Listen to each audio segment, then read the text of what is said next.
Olá, você que nos acompanha nas redes sociais da Gazeta do Povo. Eu sou o Fernando Martins, eu estou aqui com o meu colega Fernando Jasper e também com o João Amoedo. Ele é o candidato a presidente pelo Novo, pré-candidato a presidente pelo Novo, que é um partido, como o nome já diz, um partido novo. Ele foi constituído aí em 2015 e é um partido que defende a causa liberal, vem sendo apresentado como a nova direita, um partido liberal aí que pretende investir muito no indivíduo, no papel do indivíduo maior do que o Estado, que é a defesa do liberalismo em si. Um Estado menor e mais enxuto. E vamos começar essa entrevista então com o João Amoedo. Bom dia, João Amoedo, tudo bem?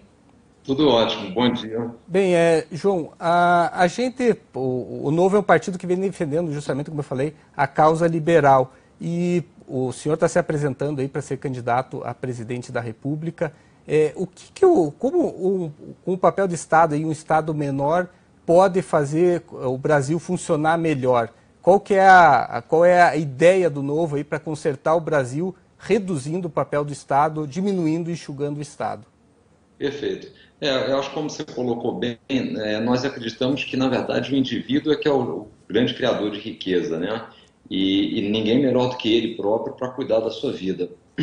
E nós entendemos que muito da crise que nós temos hoje, dessa incapacidade do Brasil crescer, está ligado à grande concentração de poder no Estado. Um Estado muito intervencionista, paternalista, inchado. Então, ele consome praticamente toda a nossa poupança, leva as taxas de juros para um patamar muito elevado, você tem um sistema muito burocrático, dificuldade de empreender, dificuldade de criar riqueza.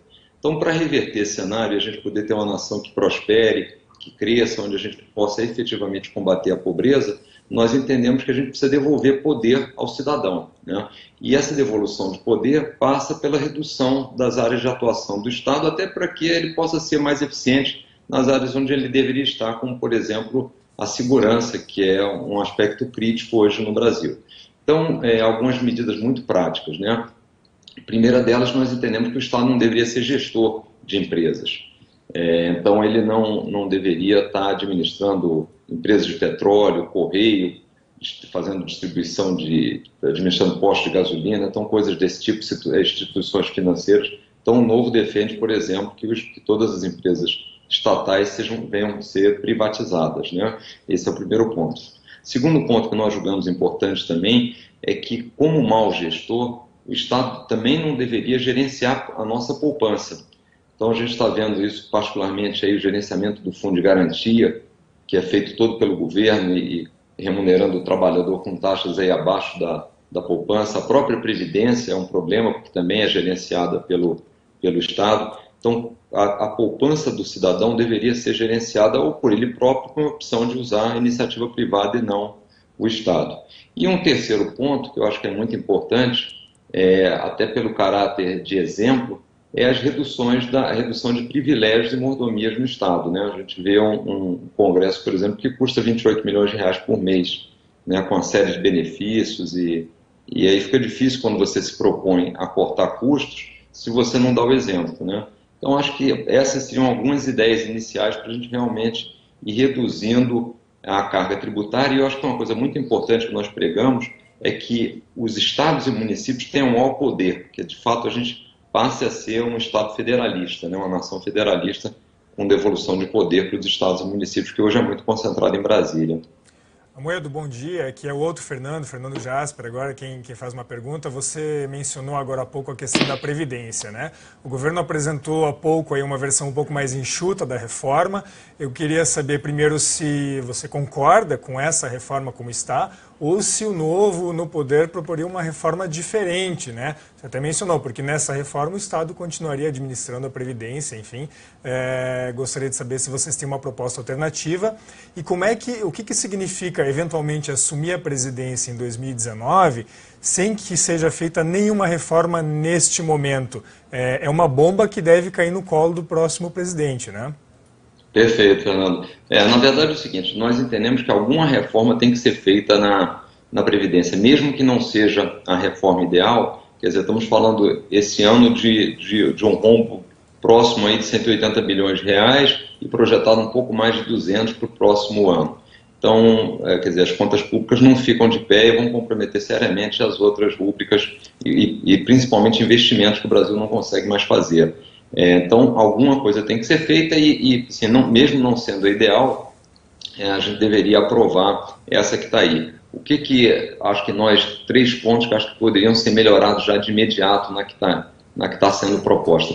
Primeiro, na nossa avaliação, a gente tem a questão da previdência do setor rural, né? Que hoje, do déficit da previdência na parte privada, quer dizer, estamos falando aí de 140 bilhões, 100 bilhões estão vindos da parte rural, e é um negócio estranho que você tem aí 6,4 milhões de pessoas que se dizem acima de 55 anos, a população rural, e na verdade são pagos de previdência mais de 9 milhões de contemplados. Então, quer dizer, tem um problema aí, ela tem pouca renda, então tem um buraco grande que precisaria ser estudado e ser feito alguma coisa. Segundo, no funcionalismo público também existe uma série de benefícios, as distorções dos números são muito elevadas, deveria isso ser combatido. E terceiro, também nós entendemos que deveria ser a mesma idade para homens e mulheres. Isso, em basicamente, quase todas as nações é assim, não deveria ser diferente no caso brasileiro.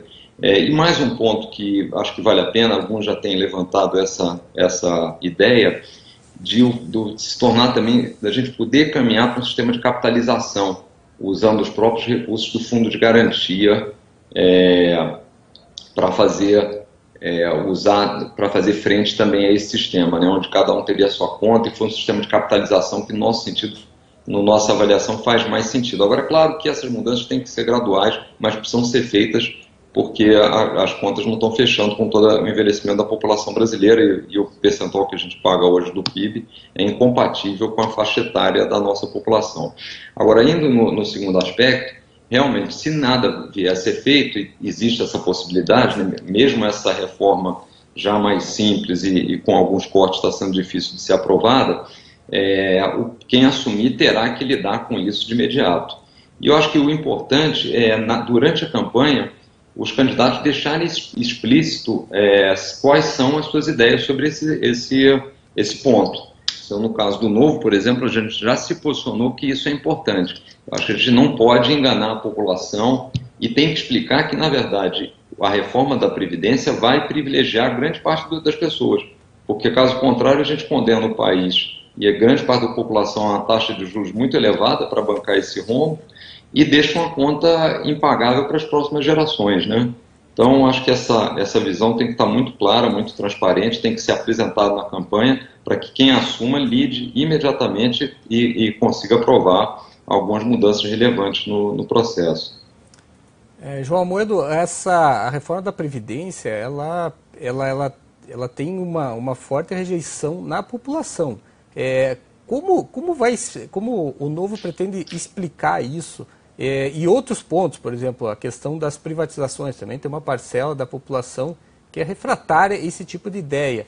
E o que o Novo pretende privatizar caso ganhe as eleições? A Petrobras, por exemplo, que teve envolvida em todo o esquema da Lava Jato, a Petrobras é uma das prioritárias para privatizar. E, enfim, quais são as empresas que devem ser privatizadas logo de início, na ideia do Novo? E como explicar para a população essas medidas, uma parte da população que as vê como muito impopular, que elas são necessárias?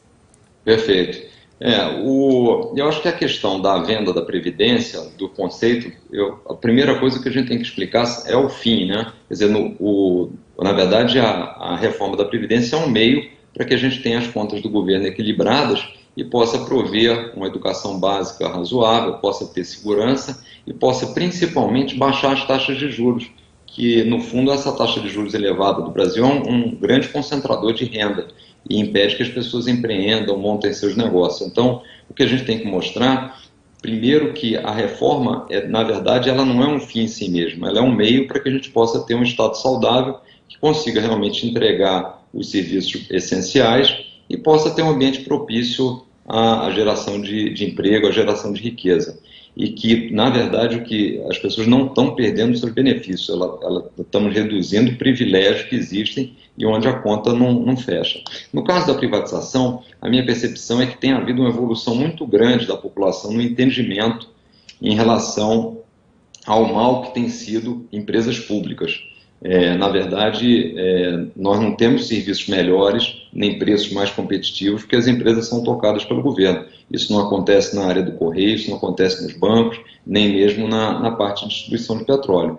Eu acho que, infelizmente, durante muitos anos houve essa doutrinação por parte de grande parte dos políticos de que essas empresas eram estratégicas, né?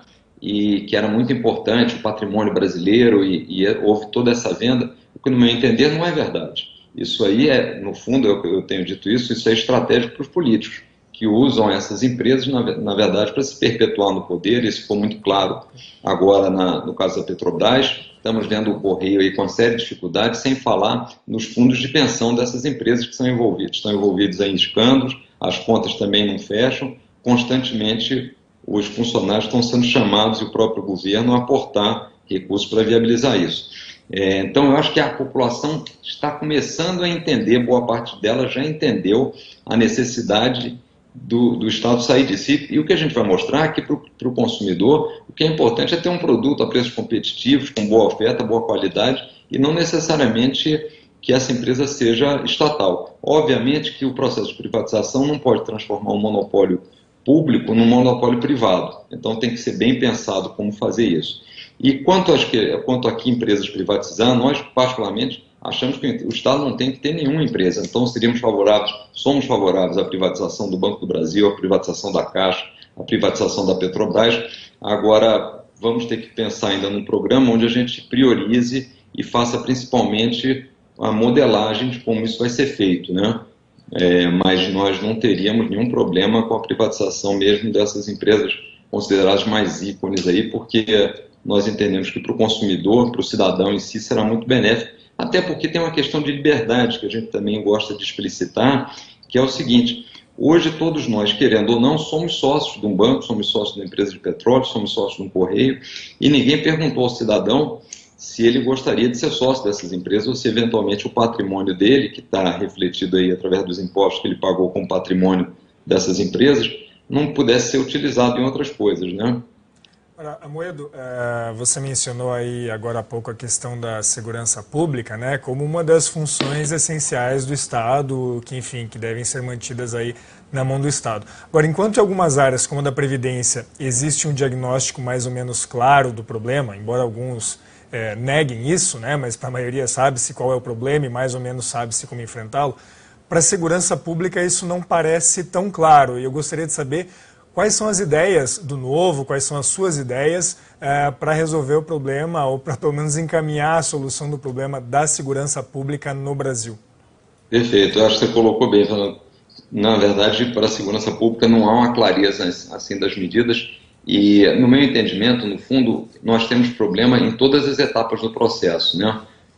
Nós temos um problema no Brasil. Primeiro, quer dizer, claramente é uma questão dos estados, mas falando do ponto de vista do ente federativo, quer dizer, da federação, eu entendo que a gente tem problema em todo o processo. Então, desde a questão das polícias, você tem a polícia civil e militar, uma separação que não é o modelo ideal, apesar de existir já há muito tempo. A gente precisaria ter, nessa primeira etapa, talvez um maior entrosamento dessas polícias, um maior uso de tecnologia e, principalmente, uma maior valorização da polícia, né? Em todos os aspectos. Muitas vezes a polícia é maltratada, é mal vista. Claro que tem problemas eventuais de corrupção que tem que ser tratados, mas a figura do policial tem que ser respeitada e tem que ser valorizada. Depois nós temos problema na justiça, de lentidão, de cumprimento de mandatos. Depois nós temos problema também na legislação, muitas vezes muito branda em alguns aspectos, que deveria ser mais forte, com um tempo maior de detenção. E por último nós temos problema na parte de encarceramento também. Então, no fundo, a gente vai ter que endereçar todos esses problemas, na minha visão, para a gente melhorar.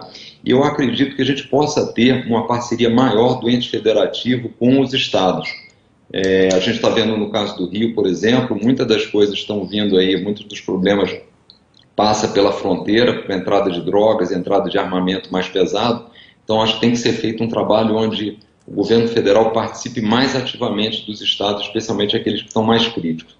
Então, assim, eu acho que não existe bala de prata para a questão da segurança, mas é rever todos esses processos, né? E, de fato, ter uma maior participação do governo federal junto aos estados. Amoedo, a gente começou a falar um pouco de questões sociais, aí, políticas sociais. A segurança é uma dessas áreas essenciais do Estado. Existem outras, saúde, educação. E o liberalismo, os liberais, eles são muito acusados, principalmente pela esquerda, de tirar dinheiro das áreas sociais ao enxugar o Estado. O que o Novo tem para apresentar? Assim, haverá corte de políticas sociais? Por exemplo, o que o senhor acha do Bolsa Família, que é um projeto que, enfim, uma parcela da população tem também críticas ao Bolsa Família, que seria muito assistencialista. O que o Novo pensa sobre políticas sociais e essas críticas que são feitas de que os liberais cortam recursos que vão para os mais pobres? Perfeito. Eu acho que essas críticas têm um erro muito grande, porque, na verdade, o que acontece na prática, a gente está vendo isso no Brasil, é quando você tem um Estado inchado que, mesmo se dizendo fazendo políticas sociais, não consegue fechar a conta, no final, quem está pagando esse déficit são sempre os mais pobres. Ou através do aumento da taxa de juros, e de novo há uma concentração de riqueza e eles têm dificuldade de emprego, de crescimento e de empreenderem, ou através da inflação. Quer dizer, então, quando o governo não consegue pagar suas contas, que é mais ou menos o que está acontecendo hoje no caso brasileiro, você acaba tendo uma taxa de juros elevada que inviabiliza a economia, depois que já esgotou o aumento de carga tributária, ou caminha para a inflação, que também penaliza muitos mais pobres. Então, o conceito principal, no nosso entender, para não onerar os mais pobres, para dar capacidade que eles possam justamente sair da pobreza, é você ter as contas do governo equilibradas, né?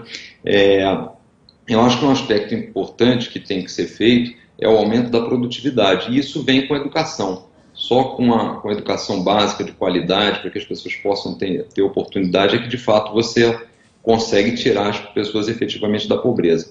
Quanto ao Bolsa Família, nós entendemos o seguinte: faz sentido a gente ter um programa de proteção para aqueles que estão na miséria, né? E nesse sentido, a vantagem do Bolsa Família é que ele provê os recursos ao invés de ter construído uma rede de supermercado, por exemplo, popular. Quer dizer, ele provê os recursos, então ele tem uma menor ingerência do Estado, é menos ineficiente o processo. Agora, o Bolsa Família, no nosso entender, deveria ser um processo para você incorporar esses cidadãos, dar efetivamente cidadania e não mantê-los com uma mesada do Estado.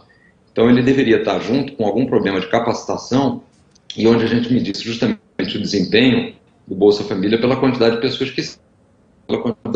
que entram, que é hoje o que acontece. Então, acho que cabe uma revisão no programa para que ele, de fato, seja um investimento onde todos os outros cidadãos estão fazendo, para que você incorpore pessoas, uma cidadania efetiva, possam ser também pagadores de impostos, possam também montar seus negócios, possam ser consumidores no médio prazo, né, e não se perpetuar dependendo de uma bolsa assistencialista. Então, assim, como um programa de transição e que lide com essa pobreza extrema, eu acho que ele é válido, até porque, quando a gente compara com os outros valores de outros programas no Brasil, o valor não é significativo, né?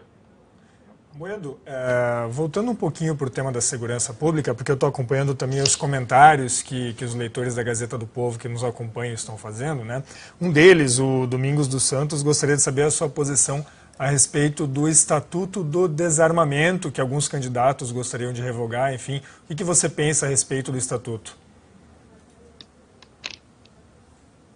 Perfeito. O Novo já se posicionou quanto a isso. Um dos princípios do partido é a defesa das liberdades com responsabilidade, né? Então, dentro disso, nós já nos posicionamos contra o Estatuto do Desarmamento. Nós entendemos que as pessoas devem ter direito ao porte de armas, o Estatuto cria restrições, então o Novo é contrário ao Estatuto do Desarmamento. Certo, Amoedo, também alguns outros pontos, bem pontualmente, por exemplo, políticas de cotas nas universidades. costuma ser criticado por não priorizar a meritocracia, o mérito, e cotas também para concursos públicos. Qual é a sua opinião sobre esse tipo de política? Perfeito. Esse também é um outro ponto que o posicionamento do Novo e, obviamente, meu, quer dizer, nós somos contrários ao sistema de cotas, tanto para o funcionalismo quanto para a universidade. Nós entendemos que isso é mais um atalho, a gente deveria estar trabalhando na origem do problema, que é dar uma educação de qualidade às pessoas e não, especialmente a básica, e não buscar atalhos que são as cotas, né? Fazer uma diferenciação por sexo, por raça, por cor da pele, por preferência sexual. Nós entendemos que isso não tem sentido. Amoedo, outro ponto também que o partido, me corrija se eu estiver errado, ainda não se posicionou claramente sobre o liberalismo de costumes. O Novo defende o liberalismo na economia, isso já para quem acompanha o partido é bastante consagrado, mas sobre o liberalismo de costumes, que são aqueles pontos, ou seja, que o cidadão tem o direito de decidir por si próprio, por exemplo, ou seja, o Estado não teria o direito de regulamentar, por exemplo, o casamento entre pessoas do mesmo sexo. Como o senhor vê, por exemplo, essa questão? O Estado deve regulamentar, por exemplo, a questão de união civil entre casais homoafetivos? É um ponto que o que o Novo pensa sobre isso? Perfeito. Não, nesse ponto, o Novo, até como partido, ele também já se posicionou. Ele entende que as pessoas devem ter liberdade para casarem com pessoas do mesmo sexo, cabe a elas decidir, né? Então, o Novo é favorável que prevaleça o desejo das pessoas nesse aspecto. Outro ponto também nessa linha de liberalismo de costumes, defendido pelo menos internacionalmente, por uma corrente de liberais, até libertários, por exemplo, a legalização das drogas. Seria o entendimento de que a pessoa é responsável por si próprio, pode consumir drogas, é lógico, desde que ela não cause um mal para outras pessoas, e se causar, como hoje existe o álcool e causar algum mal, e vai existir uma lei para puni-la. O Novo tem um posicionamento sobre a legalização de drogas, da maconha? Perfeito. Eu acho que a gente podia aproveitar e falar das drogas e do aborto também, porque o Novo tem posicionamento sobre esses dois temas, e eu diria que até um posicionamento na linha muito liberal. O que a gente está dizendo é o seguinte, no Novo existe a pauta econômica, o liberalismo econômico, onde a gente entende que para o país evoluir é fundamental que isso seja prioritário agora, mas nós defendemos que, quanto a temas muito específicos e ainda polêmicos, como o aborto e as drogas, a gente dê possibilidade de liberdade para aqueles que serão candidatos pelo Novo se posicionarem conforme os seus entendimentos. Então, isso quer dizer o seguinte, que teremos candidatos no Novo favoráveis ao aborto e teremos candidatos no Novo contra o aborto. E na questão das drogas, a mesma coisa. Então, o que a gente está dizendo é que haverá um comprometimento dos candidatos do Novo, um compromisso em relação a temas econômicos. Nós entendemos que hoje, dada a situação do Brasil, a quantidade de desempregados, a quantidade de assassinatos e a péssima serviço de saúde e educação deveriam ser prioritários, e para isso passa por uma gestão mais econômica, e a questão dos valores, para não imputar uma única linha dominante, nós estamos dando liberdade para que os mandatários do partido possam ter uma ou outra opção, né? Então teremos as duas variantes aí de candidatos do Novo, e aí vamos deixar a decisão para a população. Caberá à população escolher entre os candidatos do Novo aqueles que se adaptam mais ao perfil de cada um, às teses de cada um, nesses dois temas de drogas e aborto. Amoedo, agora, eu posso dar a minha opinião sobre os dois temas, né?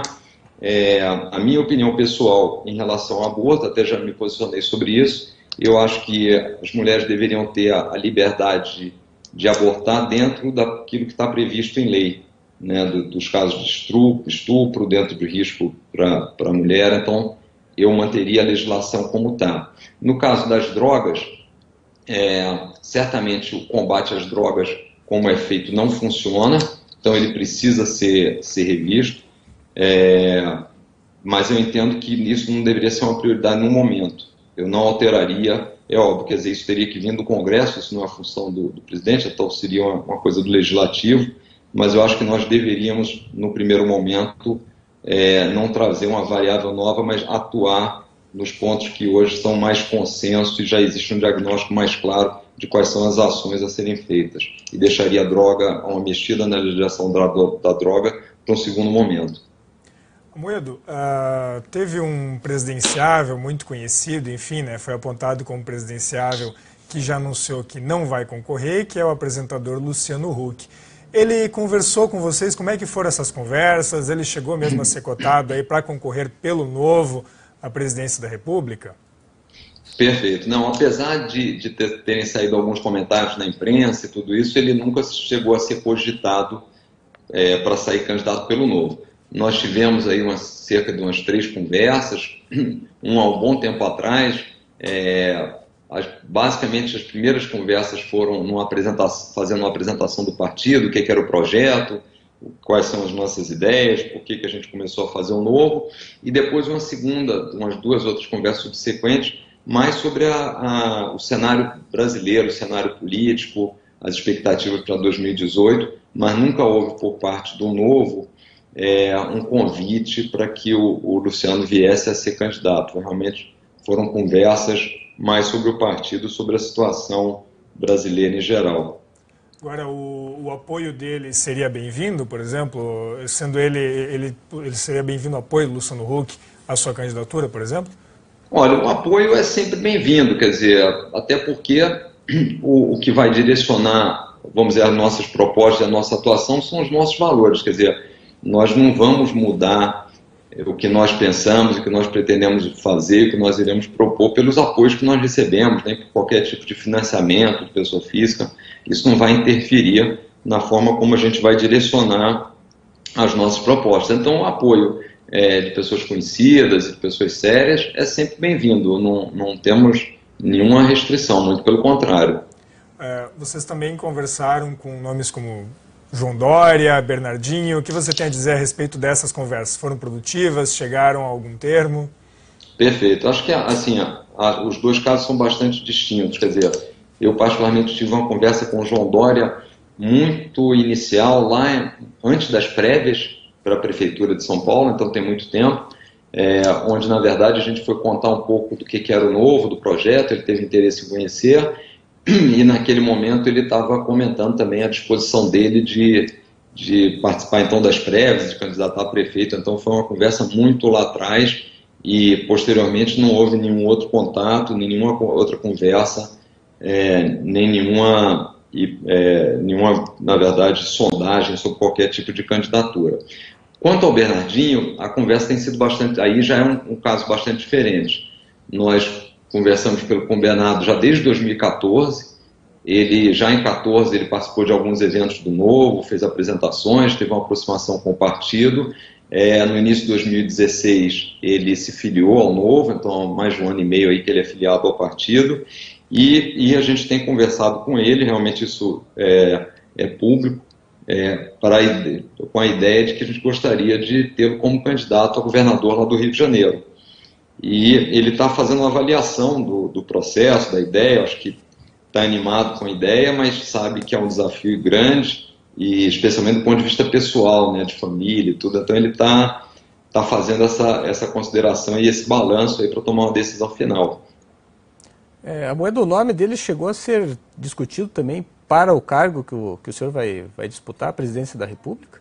Chegamos a pensar inicialmente, mas assim, só uma ideia, e depois houve um consenso e com várias pessoas do próprio diretório de que o melhor desenho seria uma candidatura dele para o Rio de Janeiro. Certo. Amoedo também é um outro personagem conhecido aí da política brasileira, não tão conhecido como o Bernardinho, que é mais conhecido por ser o técnico de vôlei, várias vezes campeão, é o Gustavo Franco, ex-presidente do Banco Central, um dos idealizadores do Plano Real, e ele saiu recentemente aí do PSDB e se filiou ao Novo.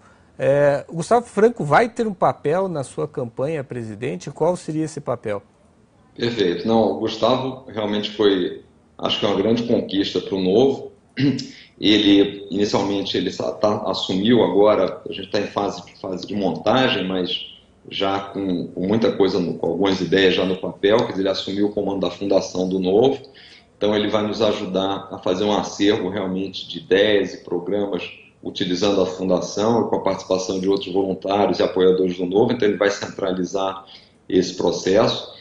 E o Gustavo, quer dizer, com toda a capacidade técnica dele, inteligência e conhecimento da máquina pública, certamente será um ativo muito importante para uma campanha e para a elaboração de um programa à presidência da República. Então a gente está contando, eu particularmente estou contando muito com a ajuda dele, com o engajamento. Ele está bastante animado, veio para o Novo aí com bastante disposição. Acho que eventualmente no PSDB ele não estava tendo o espaço, talvez até por falta de concordância integral em algumas linhas de atuação do pensamento mais liberal que ele tem, né?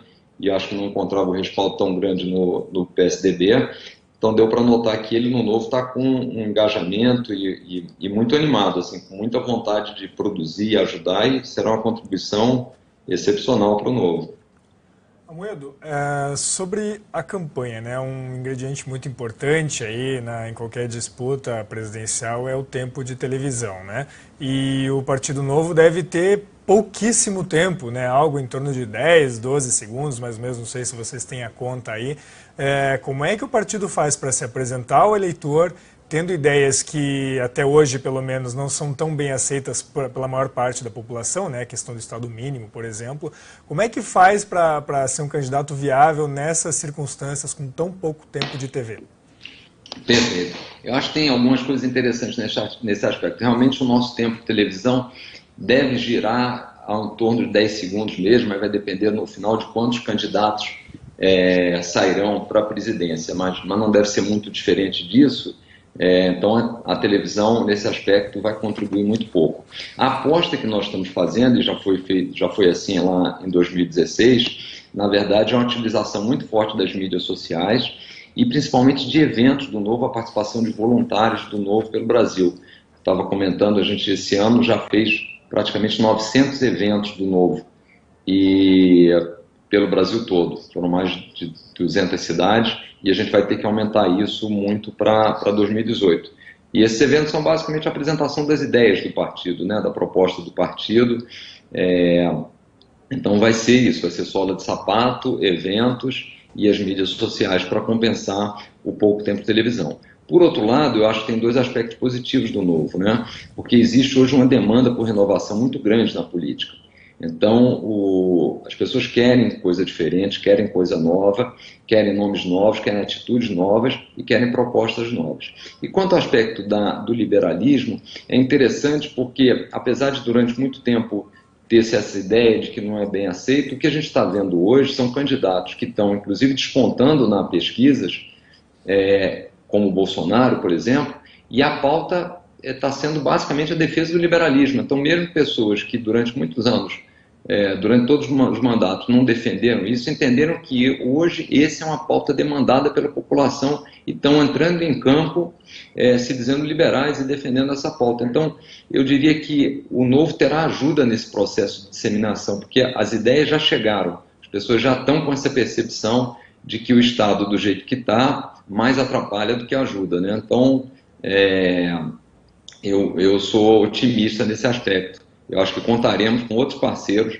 não sei se necessariamente adotarão ou não a postura, e se será só um discurso, mas o fato é que teremos outras pessoas trazendo isso. O próprio PMDB lá atrás, quando fez aquela ponte para o futuro, também eram algumas medidas de caráter bastante liberal. Então, acho que há essa percepção dos governantes de que a população quer um novo modelo, né? Amoedo, o senhor um profissional do mercado financeiro, foi sócio de um banco, o BBA, também foi vice-presidente do Unibanco. Como que e a população tem uma imagem meio ruim de banqueiros, assim, você já está se preparando aí para rebater essa possível imagem negativa que a população tem de ser um banqueiro, de ser um profissional do mercado financeiro? Perfeito. Eu não sei se essa imagem é da população, do povo comum que está trabalhando, que sabe como é difícil trabalhar e empreender, ou se é uma imagem que tenta se vender até para uma proteção dos que estão no poder, né? Então, assim, eu tenho alguns comentários sobre isso. Eu, na verdade, nunca me considerei banqueiro, nunca preenchi nenhuma ficha de... Quando perguntava a profissão, eu sempre me considerava bancário. Achava muita presunção, tendo uma participação muito pequena no banco, sendo executivo que podia ser mandado embora a qualquer momento, me considerar banqueiro. Então, nunca me considerei isso. Segundo, eu entendo que, na verdade, nós não devemos medir as intenções das pessoas, o seu caráter e o que eles pretendem fazer pela profissão. Até seria muito mais fácil se a gente conseguisse dizer, bom, se a pessoa é advogado, se ele é médico, se ele é sindicalista, nós já sabemos se é uma pessoa que está buscando o bem ou não. Existem pessoas sérias, pessoas honestas, pessoas bem intencionadas em qualquer atividade. Então, acho que é um erro, isso. E terceiro, acho que isso é uma imagem que a gente tem que quebrar também no Brasil, se a pessoa foi bem sucedida, é um empresário, é um banqueiro, é alguém do mal, é alguém que a gente deveria eliminar. Eu acho que é o contrário, né? Pessoas que tiveram sucesso, que se dedicaram, que criaram riqueza, que empregaram outros e que, por acaso, ao terem sucesso, agora estão querendo ir para a política, eu acho que a gente deveria incentivá-las, porque o modelo que nós tivemos até agora de segregar, vamos dizer, a iniciativa privada, aquele que empreendeu, que gerou um negócio, não vir para a política e deixar na política só aqueles que lá estão já há muito tempo, não funcionou no Brasil, né? Então, eu acho que o nosso desafio, e isso a gente tem tentado muito no Novo, no fundo é trazer pessoas que tiveram destaque, foram bem-sucedidas na iniciativa privada, para agora dar sua contribuição para o mundo público. E nada melhor, eu, como eleitor, gostaria de ter pessoas que foram bem-sucedidas, que entregaram alguma coisa e que estão resolvidas do ponto de vista financeiro, que estão genuinamente vindo para a política, não para ter uma oportunidade de uma profissão, para poderem fazer algum ganho financeiro, mas sim para servir a população, para dar sua contribuição para a sociedade. Aliás, é isso que a gente vê em outros países, né? A gente vê em outros países mais desenvolvidos, pessoas vindo da área pública e são admiradas por estarem lá. Infelizmente, no Brasil, o que acontece é que existem poucos empresários que, na verdade, criaram riqueza em função do nosso capitalismo de Estado, né? Onde eles, na verdade, se aproveitaram de benesses do governo, benesses do Estado, e aí você difundiu uma imagem que, efetivamente, o empresário pode ser ruim. Mas isso é uma classe reduzida e é esse modelo de capitalismo de Estado que a gente precisa acabar. Mas eu acho que o empreendedor deve ser bem-vindo na política. Amoedo, a campanha bate-se muito em estereótipos, né? Como o meu colega Fernando Martins mencionou, né? É muito possível que alguém tente explorar essa questão de ser um profissional do mercado financeiro, ou mesmo um banqueiro, enfim, né?